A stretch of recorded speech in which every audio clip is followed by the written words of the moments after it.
Vamos a 1 de Tesalonicenses, el capítulo 5.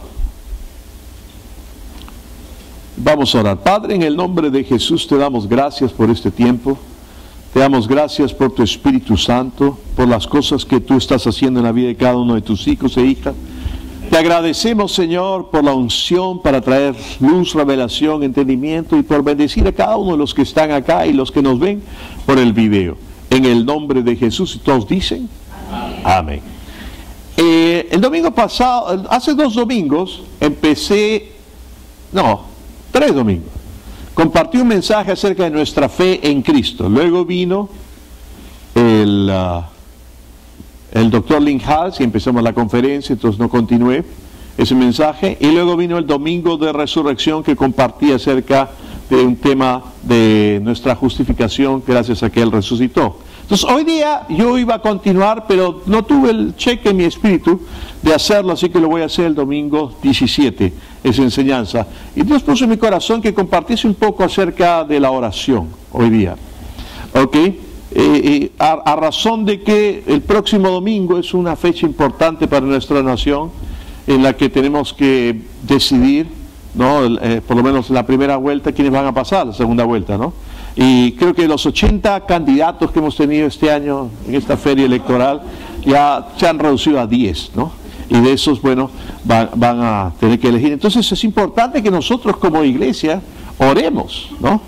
Aleluya. Y yo quiero leer algunos versículos acá en 1 Tesalonicenses, el capítulo 5, el verso 12 y siguientes. Dice: os rogamos, hermanos, que reconozcáis a los que trabajan entre vosotros y os presiden en el Señor y os amonestan, y que los tengáis en mucha estima y amor por causa de su obra. Tened paz entre vosotros. También os rogamos, hermanos, que amonestéis a los ociosos, que alentéis a los de poco ánimo, que sostengáis a los débiles, que seáis pacientes para con todos. Mirad que ninguno pague a otro mal por mal, antes seguid siempre lo bueno unos para con otros y para con todos. ¿No? Está dando una serie de instrucciones en nuestro caminar cristiano, que es lo que cómo debemos vivir y caminar. Luego dice el verso 16: estad siempre gozosos. Aleluya. Es algo que nosotros siempre debemos estar gozosos. Nuestro gozo en Cristo no depende de las situaciones exteriores, de las circunstancias, de lo que pasa allá afuera. Si es así, algunas veces estaremos gozosos, a veces estaremos alegres, otras veces no. Pero nuestro gozo viene de nuestro espíritu y lo que Dios ha hecho en nosotros. Y una de las cosas acerca del fruto del espíritu es gozo. Estad siempre gozosos, ¿no? Independientemente de tus circunstancias, de lo que pueda ocurrir, si tuviste un buen día o mal día, de repente algunos de ustedes vinieron al culto hoy día y antes de venir se les acabó el café, y son de las personas que no funcionan sin café, por eso han llegado tan tarde, ¿no? Qué sé yo, o estuvieran haciéndose después sus huevitos fritos con jamón o tocino, qué sé yo, y se les acabó el gas, qué espanto, ¿no? Entonces vinieron sin tomar, cualquier cosa puede pasar. O estás listo para salir, ¿no? Con tu esposa, la familia. El pastor John Austin decía que llegar a una iglesia, ¿no? Llegar a la iglesia en estado espiritual con una familia numerosa es algo bien difícil, ¿no? Entonces, y sales, ya están todos en el carro, sales y ¡pum! Se te baja una llanta. O sea, cualquier cosa puede ocurrir. Entonces, a lo que voy es, pueden pasar cosas, pero no es lo que pasa lo que va a determinar si tú sigues o no gozoso, sino es tu actitud. ¿Estamos de acuerdo o no? Porque el gozo no está, no depende de nuestras circunstancias exteriores, es algo interno. Entonces está siempre gozoso. A Smith Wigglesworth le preguntaban, ¿no? Lo veían que siempre estaba con la misma actitud, la misma predisposición, estado de ánimo. Entonces le decían: ¿cómo hace usted? ¿No? Porque siempre lo vemos que se siente igual, o sea, tiene la misma actitud. Entonces Smith Wigglesworth respondía y decía, algunos dirán, ¿quién es Smith Wigglesworth? Fue conocido como el apóstol de fe del siglo XX, un hombre tremendamente usado por Dios, qué cantidad de sanidades, milagros. Sus historiadores o biógrafos, digámoslo así, discrepan en 4 muertos en realidad. 4 muertos. Uno dicen que resucitó a 23 personas de entre los muertos, otros dicen que resucitó a 27. Total, un muerto más, un muerto menos a estas alturas. Él me gana por 23 o 27, no sé a ti, ¿no? Pero el hecho es que un hombre tremendamente usado por Dios. En los ámbitos pentecostales, él fue el que acuñó la frase de que pon una mano donde tienes tu dolencia y la otra levántala a Dios, ¿no? Porque Él viene tu ayuda, que Él te sana. Porque le prohibieron en lugares en Europa que impusiera manos sobre los enfermos, porque si lo hacía lo encarcelaban por practicar la medicina sin licencia, por las sanidades que había, ¿no? San Francisco, cuando fue allá, los enfermos se enteraron dónde estaba su hotel, el lobby del hotel, imagínense un hotel como este, completamente lleno, y tuvieron que estar en la calle, los enfermos, y cuando él venía caminando de la calle, la sombra de él caía sobre los enfermos, y estos eran sanados instantáneamente por el poder de Dios. Es un hombre de fe, un hombre que confiaba en Dios y milagros. Entonces él le decía, ¿por qué este siempre está igual? ¿Por qué siempre es el mismo? ¿Por qué siempre tiene la misma actitud? Entonces él decía, porque yo nunca le pregunto a Smith Wigglesworth cómo se siente. Entonces se queda un poco perplejo. La gente decía, pero usted es Smith Wigglesworth. Sí, pero yo nunca le pregunto cómo se siente. Yo le digo a Smith Wigglesworth cómo debe sentirse. Amén. Tú no estás controlado por las cosas exteriores, tu gozo no está determinado por si todo marcha bien, tu gozo es de adentro porque estás en Cristo, aleluya, amén, y es fruto de tu espíritu. Entonces estad siempre gozosos, amén. Y es bueno cuando el memo de esta carta, esta epístola, ¿no? Se entera tu cara también, ¿no? De que estás siempre gozoso, porque hay gente que tiene cara de tótem, ¿no? Pero estoy gozoso en el Señor. Es bueno si tu cara se entera de vez en cuando, ¿no? Aleluya. Bueno, y luego dice, orad sin cesar. No dice orar sin César, ese soy yo. Dice orar sin cesar, sin detenerte, sin parar. Tú siempre debes tener comunión con Dios, orar constantemente y tener una relación con Él, orar en el Espíritu, orar en lengua, tener una comunión con Él, pero también implica orar por otras cosas y eso es lo que vamos a entrar. Luego dice, dad gracias en todo, porque esta es la voluntad de Dios para con vosotros en Cristo Jesús. No apaguéis el espíritu, no menospreciéis la profecía, examinadlo todo, retened lo bueno, absteneos de toda especie del mal, y el mismo Dios de paz os santifique por completo en todo vuestro ser, espíritu, alma y cuerpo, sea guardado irreprensible para la venida de nuestro Señor Jesucristo. Fiel es el que os llama, el cual también lo hará. Ahora, habla de orar sin cesar, sin detenerse. Y esa es la parte en la que yo quiero entrar a Primera de Timoteo, el capítulo 2, verso 1 y siguientes, donde dice, exhorto ante todo a que se hagan rogativas, oraciones, peticiones y acciones de gracia por todos los hombres, digan todos, por todos los hombres, por los reyes y por todos los que están en eminencia, para que vivamos quieta y reposadamente en toda piedad y honestidad. Porque esto es bueno y agradable delante de Dios nuestro Salvador, el cual quiere que todos los hombres sean salvos y vengan al conocimiento de la verdad, porque hay un solo Dios y un solo mediador entre Dios y los hombres, Jesucristo hombre, el cual se dio a sí mismo en rescate por todos, de lo cual se dio testimonio a su debido tiempo. Para esto yo fui constituido predicador, apóstol, digo verdad en Cristo, no miento, y maestro a los gentiles en fe y verdad. Quiero pues que los hombres oren en todo lugar, levantando manos santas, sin ira ni contienda. Ahora, es bueno ahí que habla, que quiere que oremos por todos los hombres, que se hagan rogativas, ¿no? Hagan rogativas, oraciones, peticiones y acciones de gracia por todos los hombres. Luego dice, por los reyes y por todos los que están en eminencia. Ahora, cuando Pablo escribió esto, recuerden que todas las epístolas fueron escritas antes del año 70, que fue la destrucción de Jerusalén. Pablo murió cuando el peor de los emperadores estuvo en oficio, que fue Nerón, igual Pedro. Al día de hoy, todo el mundo le pone a sus hijos Pedro, Pablo, Lucas, Mateo, hasta otros nombres griegos, Dionisio, ¿no? Pero nadie le ha puesto, por lo menos en mis 54 años de edad, yo no he conocido a un solo Nerón. He conocido perros que se llaman Nerón. Nerón, pero nunca he conocido a alguien. Ahora, si hay algún Nerón por ahí que ve este video, me disculpa, pero no he conocido a ni uno. Ok, entonces, él murió en esa época, en una época en que los peores psicópatas estaban en el ejercicio del poder, no por elecciones, era un imperio. Y Pablo dice, que si oramos por las personas que están, por los reyes y por todos los que están en eminencia, vamos a vivir quieta y reposadamente en toda piedad y honestidad. Porque esto es bueno y agradable delante de Dios, nuestro Salvador, el cual quiere que todos los hombres sean salvos y vengan al conocimiento de la verdad. Porque hay un solo Dios y un solo mediador entre Dios y los hombres, Jesucristo hombre. En el nuevo pacto en el que nosotros estamos, a veces el nuevo pacto se mezcla con cosas del antiguo pacto. Se toman versos del antiguo pacto y los aplican en el nuevo como si fuese así. La intercesión o la oración en el nuevo pacto es diferente al antiguo pacto. Que no haya quien se pare en la brecha, vino Jesucristo, se paró en la brecha. Ya no hay brecha ahora. Ya Él ha reconciliado todas las cosas, en todos los ámbitos, por su cruz. Y la Biblia dice que Dios estaba en Cristo reconciliando consigo al mundo, no tomándoles en cuenta a los hombres sus pecados. Entonces Él ya hizo todo.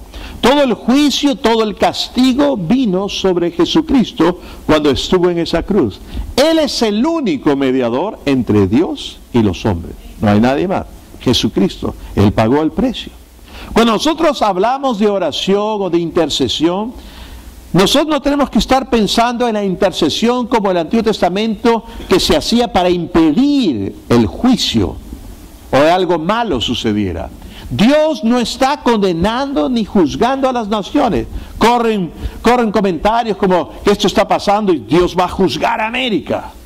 Dios va a juzgar a tal nación. Por ejemplo, cuando hubo un terremoto hace un tiempo atrás en Los Ángeles, en el valle, creo de San Fernando, no recuerdo exactamente, en la zona en que el epicentro fue muy cerca del centro mismo donde la industria pornográfica está. Entonces cuando esto pasó dijeron, Dios está juzgando esto por toda esta pornografía. Ahora quiero decirles algo.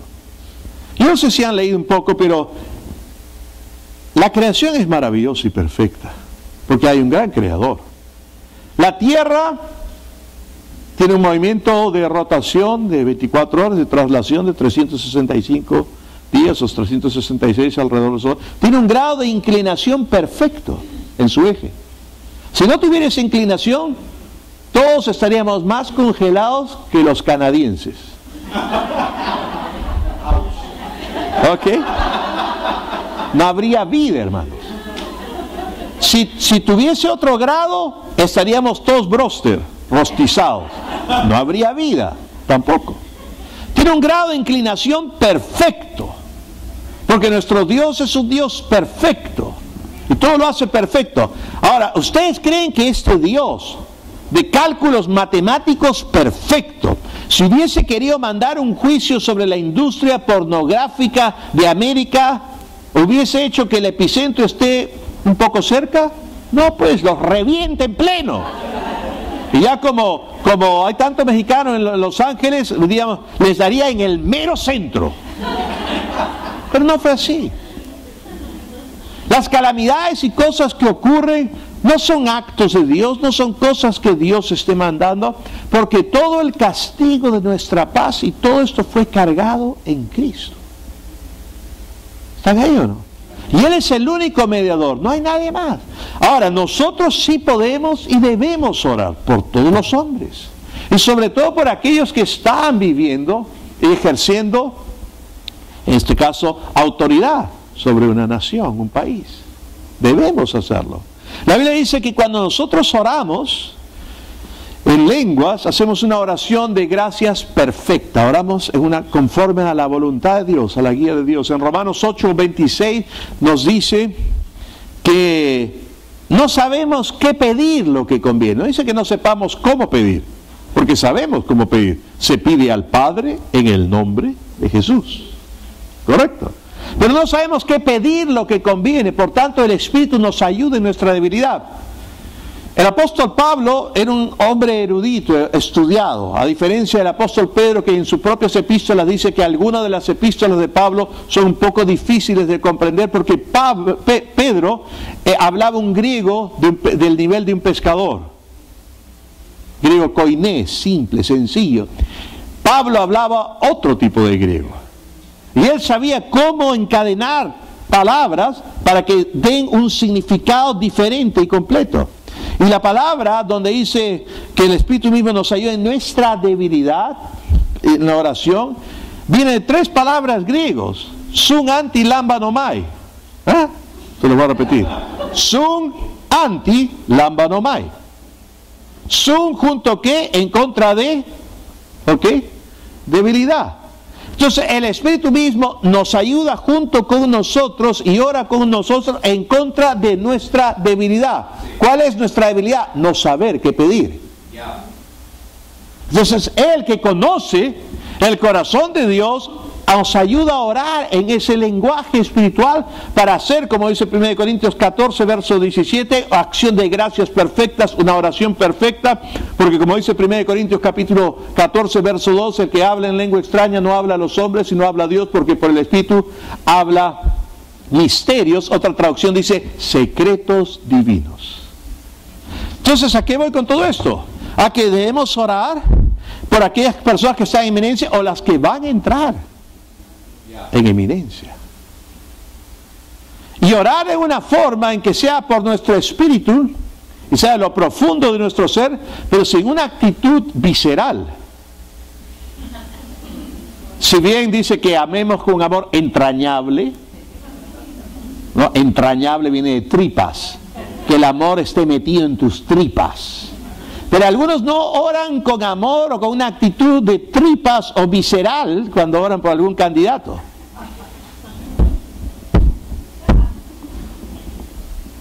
¿Se acuerdan o no? Por mi culpa, por mi culpa. Soy culpable, entonces yo tengo que orar en lenguas, porque si yo oro con mi entendimiento, por algunos, ¿cómo oraría? Yo quiero exhortarlos, animarlos esta semana, porque ya falta una semana. Oremos. Y ora más allá de lo que tu cabecita te dicte. Ora en el Espíritu. Porque ¿cuántos de ustedes concuerdan conmigo que Dios sabe cosas que nosotros no sabemos? Todos nosotros tenemos una foto de este instante de tal o cual candidato.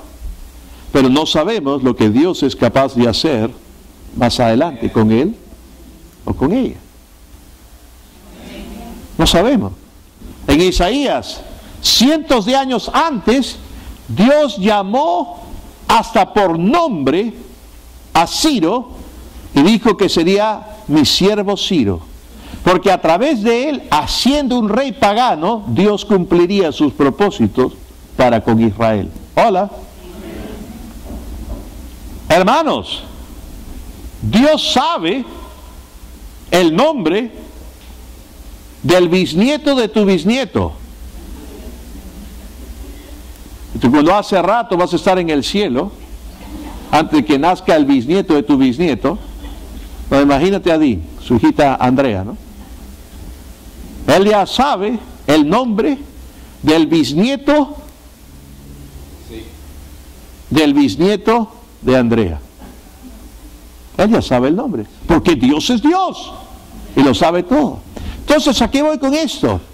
A que no oremos con una actitud cuando lo único que tú sabes es esto de tal persona y ciertas cosas de su pasado. Además, estoy hablando en general, yo no estoy dando ningún mensaje subliminal, vota por este, vota por la otra, porque yo no mando mensajes subliminales, yo soy directo, pero no uso mi púlpito para decir tal o cual persona. ¿Me dejo entender o no? Tú debes dejar que Dios te guíe. Todos debemos dejar que Dios nos guíe. Y orar para que el Señor nos muestre. Porque todos queremos vivir quieta y reposadamente en toda piedad y honestidad. Además, Él quiere que todos los hombres vengan al conocimiento de Él. Porque Él ya pagó el precio por todos los hombres. Él ya dio su vida por todos los hombres. Déjate guiar y orar. Y ora por la guía del Señor. Porque déjenme decirles algo, hermanos. Todo candidato, digamos los 3 o 4 que tienen más posibilidades, ya el quinto, ya, porque no se pique nadie. Todos tienen familiares, ¿sí o no? ¿O no? Todos tienen un familiar al cual se puede llegar con el Evangelio. Todos tienen a alguien. Todos tienen necesidades que nosotros con el Evangelio, porque el Evangelio es la respuesta para el mundo, podemos llegar. Alguien puede llegar. Y ahí hay un testimonio. Y la iglesia de Jesucristo debe ser luz del mundo y alcanzar. Por lo tanto, orar, interceder. Yo les cuento un caso, ¿no? Hay personas, de repente algún candidato tiene una actitud anti Dios, anti valores cristianos, anti esto, anti lo otro. Uno, de repente todos pueden tenerlo. Pablo decía que oren por los Césares. Nada que ver conmigo, ¿eh? Por los Césares. Y estos eran una sarta de degenerados. Y él decía que se ore porque no depende, y escúchenme esto, cristianos, no depende del gobierno en turno para que podamos vivir quietos y reposadamente en toda piedad y necesidad. Depende de tu oración como iglesia. El problema es que la iglesia está conformada por personas, que esas personas también son ciudadanos de un país.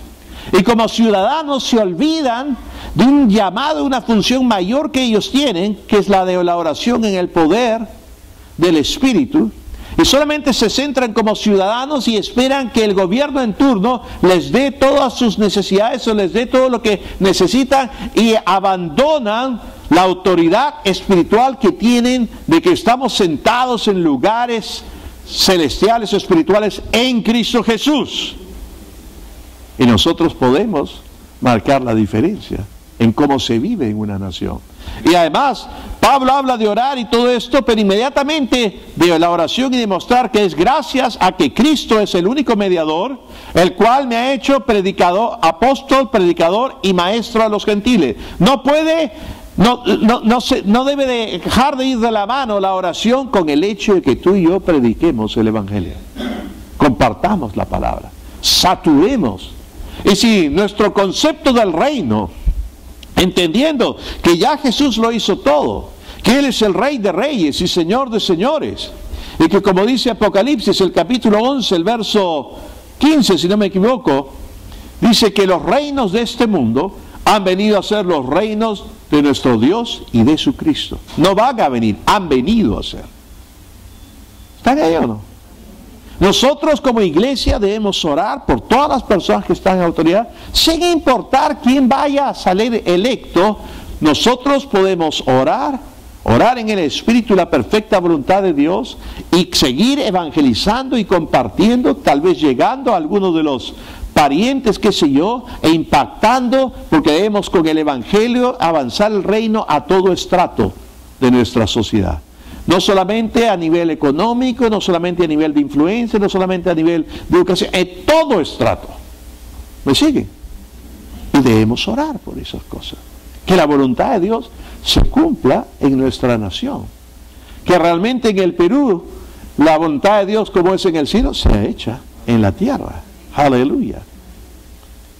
Yo estoy convencido de que Dios, por medio del Espíritu Santo, puede influir en los corazones de las personas. Dios le habló a Nabucodonosor en sueño. Dios le habló al faraón que quería agarrarse a la esposa de Abraham, porque éste había dicho que era su hermana. O sea, ni siquiera fue por déspota. Me importa un comino que esta sea su esposa. Me gusta y me la quedo. No fue su actitud. A Abrahamcito le dijo que era su hermana. Entonces yo quiero ser cuñado de este, dijo el faraón, ¿no? Pero Dios le habló en sueños al faraón y lo detuvo. No hagas eso porque esto es un profeta. Interesante, ¿no? Para nosotros ese es un mentiroso, pero para Dios él era un profeta. ¿Ven? Porque Dios no ha terminado con ninguno de nosotros. Aleluya. Con ninguno de nosotros. Y nosotros debemos orar justamente y percibir y ser guiados por el Espíritu Santo, de manera que la persona que salga electa, nos guste o no nos guste, sea la persona con la que Dios pueda trabajar y sea lo mejor para nosotros. Pastor, ¿qué pasa si sale el peor candidato en el que en lo natural se ve un futuro nefasto, espantoso, horrible, calamitoso. Bueno, espero que tu vida de oración se incremente, orando en el Espíritu, y compartamos más del Evangelio. Encontremos a los familiares del nefasta que haya sido elegida para predicarles el Evangelio. ¿Puedo oír un fuerte amén? Yo recuerdo, para darles un ejemplo cercano, cuando yo me convertí, mi papá, su actitud era que la religión era para viejas y débiles.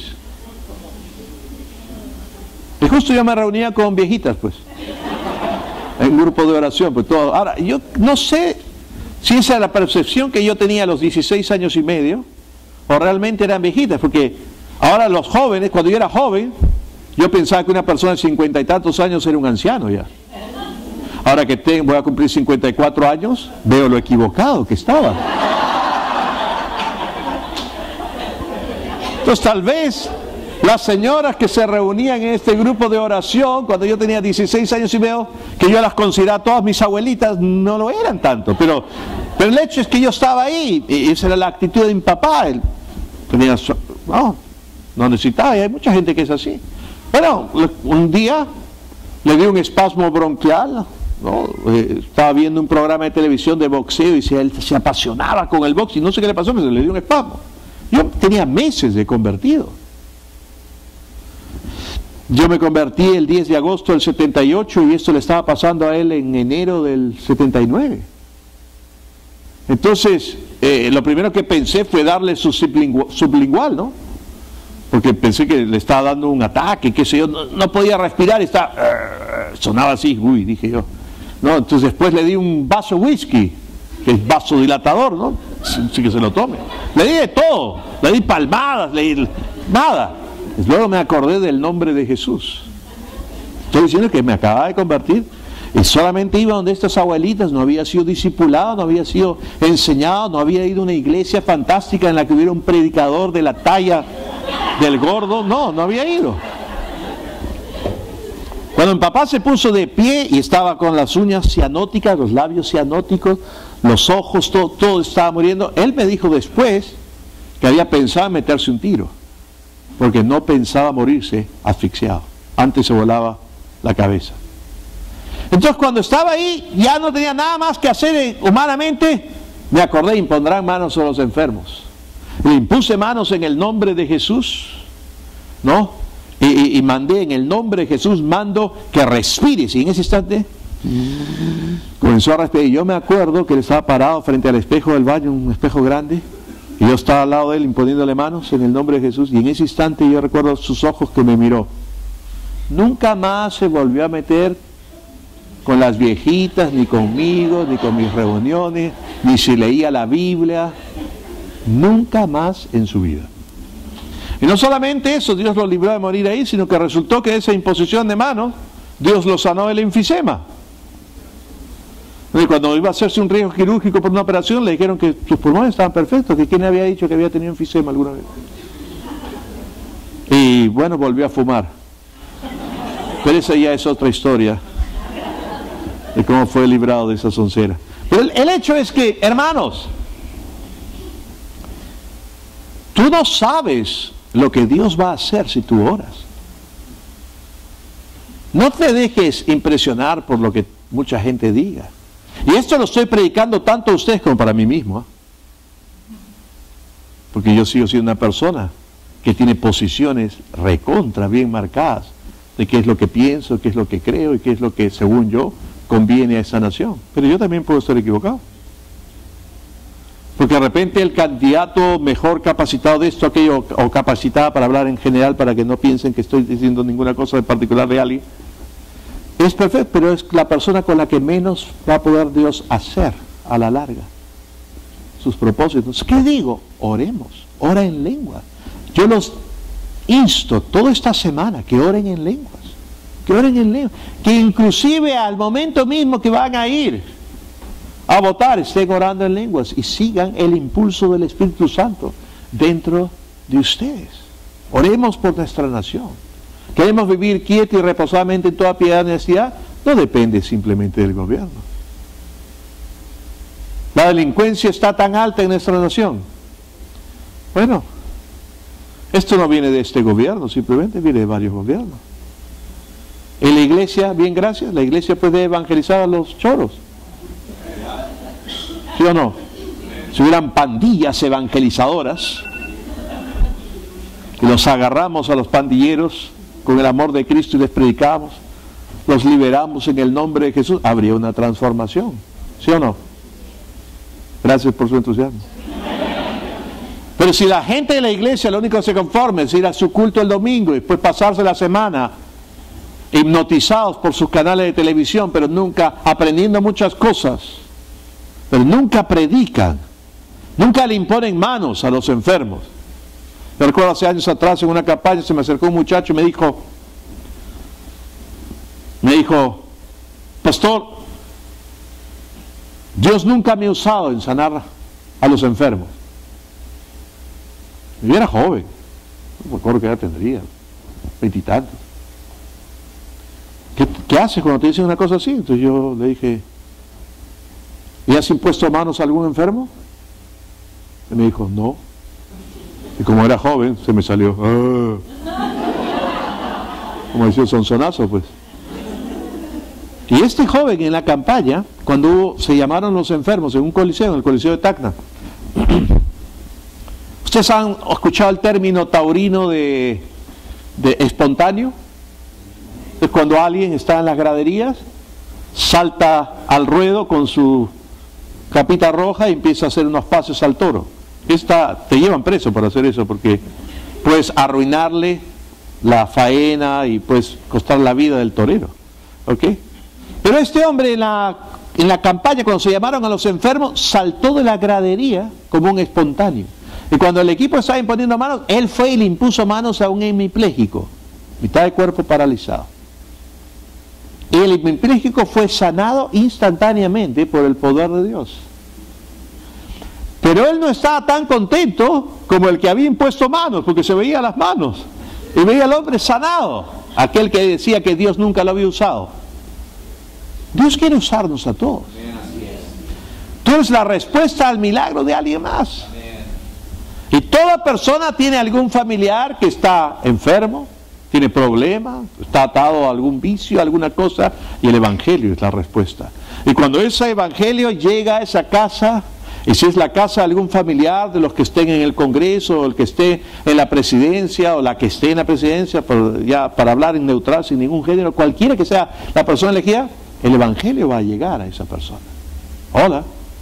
La iglesia, nosotros no debemos estar esperando que venga del gobierno de turno, debemos nosotros avanzar y expandir el reino al punto en que arrasemos con todo estrato de la sociedad y tengamos una presencia saturando esa sociedad con el Evangelio de Jesucristo y estableciendo y expandiendo el reino de Dios en nuestro país. ¿Puedo ir fuerte amén? Oren en el Espíritu, déjense guiar por lo que el Señor quiere y oremos por nuestra nación para que vivamos quieta y reposadamente en toda piedad y honestidad. Este martes que va a haber una marcha ante un candidato, oremos para que todo sea pacífico y no se use como excusa para otro tipo de cosas y mayor violencia. Oremos para que podamos vivir en paz. Ya hemos pasado una década o más de una década espantosa de violencia en nuestra nación. Oremos para que eso nunca más vuelva. ¿Estamos o no? Que el reino avance, que se pueda llegar a todas las áreas de nuestra sociedad con el Evangelio de la paz de Cristo Jesús. Aleluya. Y que las vidas de las personas sean tocadas. ¿Cómo? Oremos en lenguas y prediquemos el Evangelio, compartamos el Evangelio. ¿Puede ver un fuerte amén? Amén. Hermanos, hay testimonios en las diferentes épocas de gente y países donde la iglesia de Jesucristo ha tenido una acción fuerte en la evangelización y la oración y han transformado completamente una sociedad. Yo creo que eso puede pasar en nuestra generación, ustedes. Todo depende de nosotros, que compartamos, que vivamos este evangelio, que caminemos en el poder de Dios, que fluyamos en las cosas del Espíritu. No son para la iglesia, son para donde quiera que tú estés. Compartas con todo. Así que en estas próximas elecciones, oremos Y oremos por algo más, hermanos. Winston Churchill dijo que lo que necesitamos son estadistas y no tan solamente políticos. El político lo único que piensa es en su próxima elección. El estadista piensa en las generaciones futuras. Puede parecerle bien, puede parecerle mal, no estamos hablando de qué es lo que te parece a ti o me parezca a mí. Lo único que estamos haciendo ahorita en lo que voy a decir a continuación es ver la realidad, la historia y lo que ha ocurrido. Creo que el único país ahorita en el sur en la que esto se está ocurriendo es en Chile. Ellos ya han marcado una ruta por la cual seguir y se turnan entre candidatos de la derecha o de la izquierda, pero no alteran la ruta económica. En realidad, sigue creciendo. Y si siguen así, en poco tiempo Chile saldrá de pasar de ser un país en vías de desarrollo a ser un país desarrollado. Hola. ¿Por qué no puede ocurrir eso en nuestra nación? Para que eso ocurra, debemos orar para que Dios a los candidatos y a los políticos que estén, dejen de ser mezquinos y piensen en generaciones a venir. Dejen de estar pensando solamente en sus próximas elecciones. Y que los que sean elegidos no tiren todo, porque hermanos, el Perú como república ya tiene varios años. Y no se va a pensar que se van a resolver todos los problemas en 5. No puede tirarse todo, inclusive acá algunas cosas buenas que se puedan haber hecho. Hay que seguir construyendo sobre lo que se está haciendo. Pero la historia nuestra ha sido que cuando entra un nuevo gobierno, tira, abandona. En otras palabras, al bebé que estaba bañado en la tina, no tiran el agua sucia, sino tiran el agua y al bebé también. Y el Perú sale volando. ¡Ah! ¿No? Y otra vez lloramos y fundimos y pataleamos y nuevamente en la próxima elección nos vuelven a votar con el agua sucia. El bebé nunca crece. Ya es hora de que nosotros oremos para que el bebé pues llegue a ser niño ya. Adolescente, adulto. Y algún día seamos una nación madura. Eso no lo van a hacer los políticos, lo va a hacer la iglesia, con la oración, con propagar el evangelio. Con esto acabo. Pero todos hablan de que en Latinoamérica en general, no en el Perú, Latinoamérica, el mayor problema es la corrupción. Pero Jesús dijo, no es lo que entra al hombre, lo que hace al hombre, lo que contamina al hombre, es lo que sale adentro. ¿Queremos menos corrupción? ¿Creen que se va a tener eso solamente con leyes? Los políticos tienen que nacer de nuevo. O tenemos que producir generaciones de nuevos políticos que ya hayan nacido de nuevo. Hola. Por eso, hermanos, hay que orar. Y a la mano de la oración hay que predicar y compartir. ¿Queremos vivir quietos y reposadamente en toda piedad y honestidad, sí o no? Amén. Entonces ora. Oremos. Vamos a orar por nuestra nación ahorita. Amado Padre Celestial, te pedimos por el Perú. Oramos, Señor, por estas próximas elecciones que se puedan desarrollar con transparencia, sin fraude, sin violencia, sin estorbos en lo absoluto, que pueda realizarse en forma correcta tanto la primera vuelta como la segunda vuelta. Y oramos, Señor, porque nuestra nación sea transformada, que el Evangelio corra de costa, sierra y selva y toque las vidas de las personas en todos los estratos sociales, todos los niveles, y que podamos alcanzar también a la clase política de esta nación con la verdad del Evangelio y puedan ser transformados. Aleluya. Hay algo que puede hacer que sea infectada la sociedad en un buen sentido cuando el Evangelio es compartido. Una vida a la vez transformada. La vida de un político a la vez transformada. Imagínate, Señor.